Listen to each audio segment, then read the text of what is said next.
Chapter 7.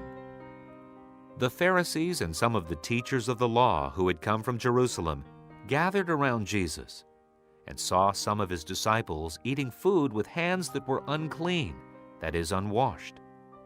The Pharisees and all the Jews do not eat unless they give their hands a ceremonial washing, holding to the tradition of the elders.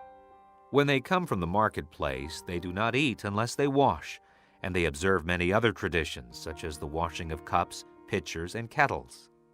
So the Pharisees and teachers of the law asked Jesus, "Why don't your disciples live according to the tradition of the elders, instead of eating their food with unclean hands?" He replied, Isaiah was right when he prophesied about you hypocrites.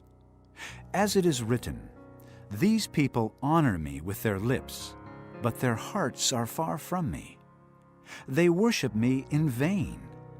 Their teachings are but rules taught by men." You have let go of the commands of God and are holding on to the traditions of men. and he said to them, You have a fine way of setting aside the commands of God in order to observe your own traditions. For Moses said, "Honor your father and your mother," and anyone who curses his father or mother must be put to death. But you say that if a man says to his father or mother, "Whatever help you might otherwise have received from me is Corban," that is a gift devoted to God, then you no longer let him do anything for his father or mother. Thus you nullify the word of God by your tradition that you have handed down. And you do many things like that. Again, Jesus called the crowd to him and said, Listen to me, everyone, and understand this. Nothing outside a man can make him unclean by going into him. Rather, it is what comes out of a man that makes him unclean.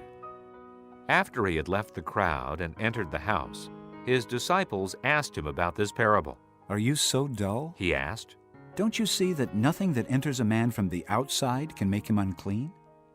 For it doesn't go into his heart, but into his stomach, and then out of his body. In saying this, Jesus declared all foods clean. He went on, What comes out of a man is what makes him unclean.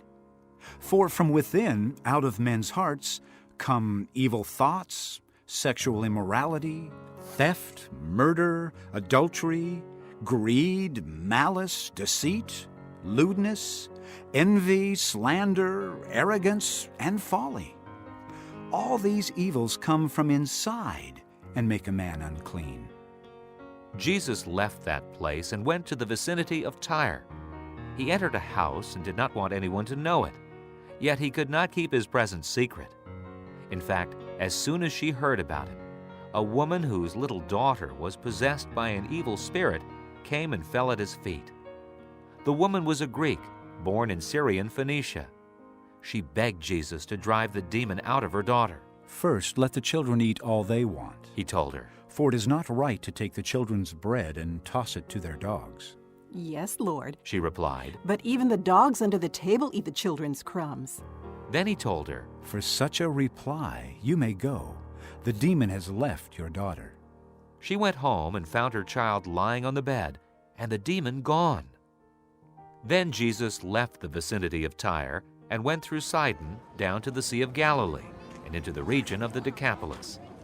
There some people brought to him a man who was deaf and could hardly talk, and they begged him to place his hand on the man. After he took him aside, away from the crowd, Jesus put his fingers into the man's ears. Then he spit and touched the man's tongue. He looked up to heaven and with a deep sigh said to him, Ephatha, which means, be opened. At this the man's ears were opened. His tongue was loosened and he began to speak plainly. Jesus commanded them not to tell anyone, but the more he did so, the more they kept talking about it. People were overwhelmed with amazement. "He has done everything well," They said. He even makes the deaf hear and the mute speak.